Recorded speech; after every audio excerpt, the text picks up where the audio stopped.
रिक्षा जे आहे ते फुल भरून चालत आहे, नियमाचे काही पालन होत नाही.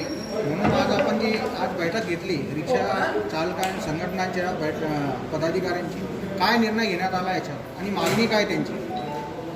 सर्वांना माहिती आहे आपल्या औरंगाबाद शहरामध्ये कोविड बाबत पेशंट वाढत आहेत. प्रत्येकाची जबाबदारी की याला कुठंतरी आपण आळा घालायला पाहिजे.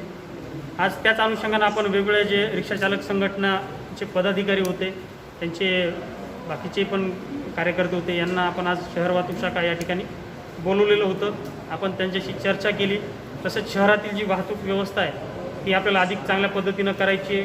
कुठेही जाम होणार नाही, कुठेही अडथळा निर्माण होणार नाही आणि रिक्षा चालकांमध्ये पण एक चांगल्या पद्धतीचं डिसिप्लिन यावं याच्यासाठी आपण काही त्यांना सूचना दिल्या होत्या. शहरामध्ये आजही 144 प्रमाणे आदेश लागू आहेत. त्याच्यामध्ये काय काय आदेश आहेत याच्याबद्दलची त्यांना माहिती दिली. तसेच त्यांच्याकडूनही जे काही सुझाव आलेले आहेत, ज्या काही अडीअडचणी आलेल्या आहेत त्याच्याबाबतही पाठपुरावा करण्याबाबत किंवा त्याचाही फॉलोअप घेण्याबाबत आजची चर्चा झालेली. मागणी काय आहे, रिक्षा चालकांची मागणी काय आहे ही बैठकीमध्ये? काही मागणी आहे का त्यांची? त्यांची मागणी आहे की कोविडमध्ये बराचसा त्यांचा व्यवसाय बंद आहे किंवा त्यांच्यामुळं थोडंसं आर्थिक संकट आहे. परंतु त्याचबरोबर ह्याही गोष्टी आपण लक्षात घेतलेल्या आहेत. परंतु नियमांचे पालन करणं, नियम सर्वांना सारख्याच प्रमाणामध्ये लागू आहेत. आपण प्रत्येकानं जर जबाबदारी स्वीकारली, प्रत्येकानं जर नियमांचं पालन केलं तर पेशंटही वाढणार नाहीत, कोविडलाही आपण त्या ठिकाणी कंट्रोल करू शकतो आणि शहरातली वाहतूकही आपण चांगल्या पद्धतीनं सुरळीत ठेवू शकतो. याच्यामध्ये आपण आज लोकांना सर्व सूचना दिलेल्या आहेत. आपल्या बाकीच्याही मोटर वाहन कायद्याअंतर्गत शिस्तीबाबत किंवा वेगवेगळ्या कलमांखाली कारवाई चालूच असतात, त्या याच्या पुढेही चालू राहणार. थँक्यू.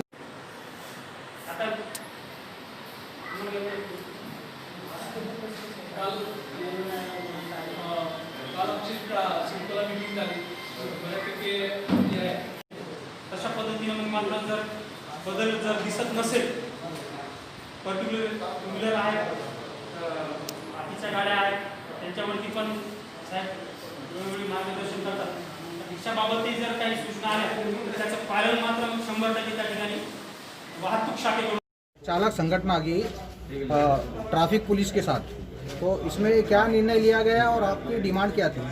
देखिए, ये मीटिंग हमने नहीं बुलाई थी, पुलिस खाता ने बुलाई थी, यानी ट्रैफिक पुलिस ने, एसीपी साहब ने बुलाए थे. हमको 1-1.5-2 घंटा पहले मालूमात हुआ और हम रिक्शा वालों को जितना बोल सके उन लोगों को बुलाए. हमारी ये कहना, आज कोरोना है, कोरोना में पब्लिक रोड पे नहीं आ रही है, उनके पास भी पैसा नहीं है, कामगार लोग हो चाहे कोई भी हो, ये लोग का आर्थिक परिस्थिति बहुत खराब है. आज भी रिक्शा में अगर 4 आदमी नहीं बैठे, ना पैसेंजर को ऊपर उड़ रहा है ना ही रिक्शा चालक को ऊपर उड़ रहा है. तो सवाल ये है कि हमारी आर्थिक परिस्थिति इतनी खराब हो गई, हमको 4 आदमी लेना सिवाय मिले. ये कोविड तक हम कभी नहीं बोलेंगे कि कानून को मत माना, हम कानून को मानेंगे. कानून से दुनिया चलती, किसके कहने पे दुनिया नहीं चलती, लेकिन कानून को मानना, परिस्थिति को दिखाना. आप कानून में मान रहे क्या? हमको 192 नंबर का कलम का पावती देते, आज नहीं देते. पहले 2-2 रुपया फाइन, मेरा औकात है 400 रुपया कमाने का. आप 2000 का पावती दोगे तो मैं कब भरूंगा? कैसे आगे जाऊंगा? कैसे इंसान मेरे बाल बच्चों को पालूंगा? एक रिक्शा वाला नहीं औरंगाबाद जिसने कर्जा नहीं किया 15-20 हजार रुपया, कोई 5,000, कोई 10,000, कोई 20,000 कर्जा किए. ऐसे ही जिंदगी चल रही, क्या बोलना. लेकिन मर भी नहीं सकता और बोल भी नहीं सकता. बोलने को जाओ कौन सुनता? हम सरकार को फॉर्म भर करके दिए, कम से कम अभी तो 20-25 हजार, क्या हाथ में आया? कुछ नहीं. इसलिए भी एसीपी साहब को बता, हमारा आर्थिक परिस्थिति के बारे में सोचो, क्योंकि पहले हम 12 घंटा काम करके 400 रुपया कमाते थे. अभी हम 12 घंटा खड़ा होने के बाद कभी 50, कभी 150, कभी 100 मिलता. उससे मेरा 6 आदमी का खर्चा नहीं चल सकता. मैं पति पत्नी 2 बच्चा और बाप माँ 6 आदमी हुए. ये 6 आदमी को चलाने के लिए कम से कम 50 किलो अनाज चाहिए. 50 किलो अनाज तो आप सरकार तो कहती है कि हम 3 साल का अनाज घर में स्टॉक, गोदाम में स्टॉक रखें, लेकिन हम देखते हैं रेलवे स्टेशन में अनाज सड़ता है. तो आप हम गरीबों को अनाज दो. भांडावली की देखो, बर्तन खींचने वाली मोलकरणी, उनका हालत बुरा है, उनको आने नहीं देता घर में कोई. कैसे जिएंगे ये लोग? आज जो बेरोजगारी बढ़ गई है, भारत में 12 करोड़, लेकिन अपना औरंगाबाद में मैं बोलता हूँ 50-60 हजार. ये जो असंगठित कामगार है, संगठित कामगार भी 70,000 बेकार हो गए हैं. कल का पेपर में आपका मीडिया में है कि भाई कि ये लोग नहीं आ रहे, ट्रेन नहीं है। आप जिस तरीके से काम कर रहे हैं ना, एक तो लोगों को अनाज दो, फुल 100% लॉकडाउन करो तो कॉमेडी बंद होगा, नहीं तो कॉमेडी को आपने अमेरिका रोक नहीं सकता। आप क्या रोकोगे? आपके पास खाने की रोटी नहीं, उसके पास तो बहुत कुछ है, फिर भी वो हार रहा है। सबसे नीचे दर्जा में चला गया अमेरिका। आज हम दूसरा नंबर में है। कहाँ थे जब लॉकडाउन आपने किया? उस टाइम नहीं करना चाहिए था। कब करना था? आज करना था 100%। आप क्या कर, जब 50 लोग थे, 10 लोग थे, आप लोग क्या बोले? जनता कर्फ्यू, कुछ भी मन से निकालते आप लोग। अरे भाई, सारी दुनिया को एक और पूरा भारत में जितनी राज्य है 28 से 29 30 जो भी राज्य है उन सबको एक ही कानून लागू होना। आज पेपर में आया 13 राज्यों में कोविड बढ़ रहा है, बाकी सब अच्छा है। क्या अच्छा है? कहाँ अच्छा है? सब जगह बढ़ रहा है। तो ये कोरोना को रोकने के लिए ये मीटिंग बुलाए थे, अब कानून को मानने के। हम कानून मानने वाले लोग हैं। वही रिक्शा वालों ने आज तक उल्टा सीधा काम नहीं किया। रात को 12 बजे में लेकर के आपको घर में छोड़ता, स्कूल के बच्चों को घर से लेके जाता, घर में लाके छोड़ता। बस वाले तो रोड पे छोड़ देते, हम घर पे फिर भी हमारी कोई मीटिंग लेते। कहाँ बस वालों का, कहाँ 2 व्हीलर कितना है, 4 व्हीलर कितना है, उनका भरने। वो क्या बोलते नहीं, कानी बिल्ली जो रहते ना, वो चूहे के ऊपर ही दादागिरी करता। हमारे को सब चूहे पे लालू पंजू समझते। हमको कोई भी आता है बोलते ना, गरीब के बेबी सब कुछ जोरू। हम रिक्शा वालों को कोई भी कुछ बोल देता, क्यों? हमारे और हम ये रिक्शा वाले के बोलते। संगठन जितना मजबूत होना चाहिए वो नहीं है। संगठन we want unity, we want justice, now unity ना जस्टिस। ये दुनिया की रीति है। जो लड़ता है उससे मिलता है, जो लड़ता नहीं उससे मिलता नहीं। ये दुनिया का इतिहास है, सिर्फ मेरा नहीं। दूसरी बात, आज टीवी में आप देखते फिर आप लोग बोलते कि नहीं बोलते? टीवी में क्या है? वो उत्तर कोरिया, अरे भाड़ में गया उत्तर कोरिया। चाइना, भाड़ में गया चाइना। अपने देश की बात करो। हा? लोग अंदर आ गए, उनका चाइना के लोग अंदर आ गए, 20 लोग को मार दिए। फिर भी आप बोल रहे बेशर्मी से 1 इंच जगह हमने नहीं छोड़े। क्यों नहीं छोड़े? आप बेवकूफ बना रहे, हिंदू मुसलमान का झगड़ा बढ़ा रहे। येचुरी जैसा नेता को अटक कर रहे, अमनउल्ला खान को अटक कर रहे। वो अमनउल्ला खान राष्ट्रद्रोही है, येचुरी राष्ट्रद्रोही है, योगेंद्र झा राष्ट्रद्रोही है। ये जो हो रहा गलत हो रहा है। आप सबको लेके चलो, सब पार्टी को बैठक बोला, सबको बोलो, और पूरा भारत में एक ही आदेश होना। बंगाल अलग बोलता है, केरल अलग बोलता है, महाराष्ट्र अलग बोलता है। अलग बोल के नहीं चला। कोरोना को अगर दबाना है, सबको बुला करके एकजुट करके लड़ाई करना पड़ेगा, तब कोरोना भाग जाएगा। और आज कोई बोल नहीं सका, विज्ञानवादी WHO कोई भी बोल नहीं सका कि कोरोना कब खत्म होगा, कोई बोल नहीं सक रहा। इसलिए आप बताए 6 महीने से तक घर बंद है, काम बंद है, फिर अगर और 6 महीना रहा तो लोग भूखे मरेंगे। इसलिए हम बोलते हैं लॉकडाउन एक तो कड़ा करो या तो उठा दो। हम कड़े करने का टाइम लोगों को अनाज दो, ये हमारा कहना है। पुलिस खाता को कहना है, सरकार को भी कहना है। मैं महाराष्ट्र संयुक्त कृति समिति शहर अध्यक्ष शेख लतीफ़, मेरे सहयोगी राजू बौदियाड़े, इमरान पठान, मोहसिन सर, खाजा भाई, बाबा भाई और हमारे सीनियर नेता जनाब रशीद मोहम्मद बशीर साहब, और इन सब का अभिनंदन करता हूँ और तहे दिल से इनका शुक्रिया अदा करता हूँ कि ये लोग ये बैठक में आए एक कॉल के ऊपर। अभी ACP कोले से वाहतूक शाखा ट्रैफिक से हमारी बात हुई है। उन्होंने बोले हैं कि 2 सीट से कभी तीसरा रहता है, हम उसके ऊपर कायदेशीर कार्रवाई करेंगे।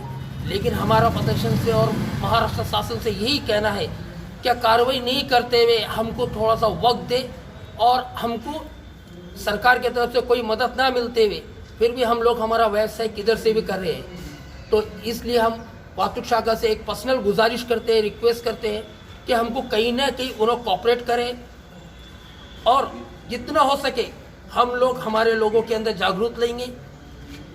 अभी ACP साहब ने बताया कि नियम का उल्लंघन हो रहा है। आप मुझे बताइए, कोई जो है तो रक्षा वाले से फेड़ा है, जबकि रक्षा वाला जो है तो सैनिटाइजर वापर रहा है, मास्क लगा रहा है। चलो 100 लोग में से 2 लोग नहीं लगा रहे हैं तो 100 लोग तो सही है ना। लेकिन डायरेक्ट बोल रहे हैं कि इन्हें मास्क नहीं लगा रहा है, इन्हें नियम का उल्लंघन कर रहा है। जगह जगह पे पुलिस खड़ी हुई है, जगह जगह पे कायदेशीर कार्रवाई चालू है, मौसूर जमा हो रहा है, लेकिन शासन को ये समझने होना कि अपने इनकी कोई आर्थिक मदद नहीं करते हुए ये लोग कैसे भी अपना व्यवसाय कर रहे हैं। तो आपने भी बस वालों का जिक्र किया हाँ, था, बिल्कुल। बस वालों के बारे में क्या बोलना बिल्कुल, है? कंपनी की जो बसें चढ़ी है इनसे कोई नहीं फैलेगा। महामंडल की जो बसें चढ़ी है 46 सीट है, 44 हाँ 44, उससे कोई नहीं फैलेगा। उसके बाद में महानगर पालिका से जो बस चढ़ी है रोड के ऊपर, उससे कोई नहीं फैलेगा, सिर्फ रक्षा चालक से ही फैलेगा। हमारा यही एसीपी साहब को बोलना था, क्या कंपनी की बसेस को आप चेक करो, एक को मास्क नहीं है, एक शख्स को मास्क नहीं है, यहाँ तक कि उसके ड्राइवर को मास्क नहीं है। हमको नियम बताते हैं, आप मेरे साथ में चलिए, प्रेस के माध्यम से मैं बोलना चाहूंगा, आप मेरे साथ चलिए, आप देखिए रोड के ऊपर बस वाले किस तरीके से मनमानी कर रहे हैं रोड पे। कंपनी की बसें से ST महामंडल है, वो तो शासन चला रहा है ना, उनको तो पर्सनल जो है तो शासन दे सकता है, सैनिटाइजर हो गया, मास्क हो गया, हर चीज की सुविधा दे सकता है। उनके लिए कोई नियम नहीं है, सिर्फ रक्षा चालक के लिए एक नया नियम, एक फॉलोअप बना के रखते हैं और इसको लो बोलते हैं। इसको फॉलोअप नहीं करेंगे हम आपसे महसूल जमा करे जाएंगे। चलो नाम बोलो आपका। मेरा नाम शेख लतीफ, महाराष्ट्र संयुक्त कृति समिति शहर अध्यक्ष। वाहतूक पुलिस अधिकारी सीपी साहब ने जो उनको आदेश दिया था कि एक रिक्शा वालों के संगठन के अध्यक्षों की एक मीटिंग लो। आज हम सब संगठन के अधिकारी यहाँ पर वाहतूक निरीक्षक ऑफिस में आए थे। उन्होंने इस लॉकडाउन के बारे में जो शासन का निर्णय है उसको फॉलो करने के लिए कहा है, और जो उन्होंने कहा है कि भाई हमको जो आदेश मिला है कि एक ड्राइवर 2 पैसेंजर, तो एक ड्राइवर 2 पैसेंजर से एक रिक्शा ड्राइवर का जो घर नहीं चल सकता, उसका व्यवसाय हो नहीं सकता। आज आर्थिक स्थिति इतनी कमज़ोर हो चुकी है हमारे इंडिया की, आज ना हमारे तरफ ना हमारे इस प्रधानमंत्री जी देख रहे हैं, ना कोई मुख्यमंत्री देख रहा है, ना कोई आमदार देख रहा है, ना कोई खासदार देख रहा है। हम आज 5 महीने से सब जितने भी संगठन के लोग एक लड़ाई लड़ रहे हैं और हम ये लड़ाई लड़ते रहेंगे एक साथ। ये हमारा सबका एक जो रहेगा, जिस हालत में भी हम इस लड़ाई को लड़ते रहेंगे। शासन के नियमों का हम लोगों ने, हमारे जो ट्रैफिक के जो निरीक्षक साहब थे उन्होंने कहा है कि भाई मुझे इस तरीके से आपको चलना है, हम उनके बातों का बहुत गहरी तरीके से सोचेंगे, लेकिन उन्होंने भी हमारे बारे में सोचना चाहिए। मैं जितने भी यहाँ पर हमारे संगठन के अधिकारी आए हुए हैं, मैं सबका शुक्रिया अदा करूँगा कि आज उन्होंने एकजुट होकर, एक ताकत होकर इस मीटिंग में आकर अपनी जो समस्या का, अपने जो समाधान का जो उन्होंने आज यहाँ पर आगमन किया है। और मैं ये समझता हूँ कि आने वाले दिनों में जो हालात बदलेंगे, उस हालात में हम लोग एक साथ रहेंगे, एक साथ लड़ेंगे, चाहे जो भी निर्णय हो और जो भी हो, इसके साथ हम एक साथ लड़ेंगे। मैं सभी से अब ये गुजारिश करूंगा संगठन के अधिकारी से कि इसी ताकत के साथ हमें, हमारा भले अलग अलग संगठन से हो, लेकिन हमारी ताकत एक है, हम एक है, एकता के साथ रहेंगे और एकता के साथ लड़ेंगे। यहाँ कोरोना के पेशेंट बढ़ते जा रहे हैं, आपके रिक्शा जो है आपको परमिशन 2 सीट की दी हुई है और पूरे भर के जा रहे हैं, इससे कोरोना फैल रहा है, ऐसा इल्जाम है रिक्शा वालों का। बिल्कुल सही है, ये जो इल्ज़ाम लगाया गया है ये सही है। ज़्यादा सीट नहीं बिठानी चाहिए, लेकिन कम से कम हमको 3 सीट मिलनी चाहिए, ऐसी हमारी मांग है कि 3 सीट से ज़्यादा अगर कोई प्रवासी ले जाता है उसके ऊपर भले से आप कार्रवाई कीजिए, लेकिन 3 सीट अगर ले जाएगा तो उसको पैसे मिलेंगे, तो उसमें उसका घर चल सकता। आज जो आर्थिक परिस्थिति 6 महीने से जो परेशानी की है, सरकार से मदद की गुहार करे हैं, सरकार सुनने को तैयार नहीं है, सरकार नहीं सुनने का नाटक कर रही है। सरकार को सब पता है कि हालात रिक्शा वालों के कैसे, और बाकी सरकारों ने जितनी महाराष्ट्र को छोड़ के बाकी जो 5 सरकारें हैं, आंध्र प्रदेश है, केरला है, उत्तर प्रदेश है, दिल्ली सरकार है, आंध्र प्रदेश है, इन सारी सरकारों ने पैसे दिए और महाराष्ट्र सरकार सबसे ज़्यादा इनकम वाली सरकार है। सबसे ज़्यादा महसूल महाराष्ट्र सरकार को मिलता है और महाराष्ट्र सरकार रिक्शा वालों को नज़रअंदाज कर रही है। इसका नतीजा आगे बहुत बुरा होगा। अभी मैं आपको बोल के नहीं बताता, मगर ये जो हो रहा है ये गलत है। रिक्शा वालों को आर्थिक मदद मिलनी चाहिए थी, नहीं मिली। आज रिक्शा वाले परेशान हैं।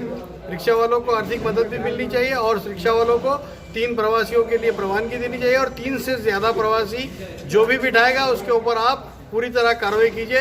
जब तक के कार्रवाई ना कीजिए 3 सीट पर चलने दिए। और बाकी जो चीज़ें हैं, बाकी बहुत सारी प्रॉब्लम है, रिक्शा वालों की बहुत सारी डिमांडें बाकी है, उसके ऊपर बाद में हम चर्चा करेंगे।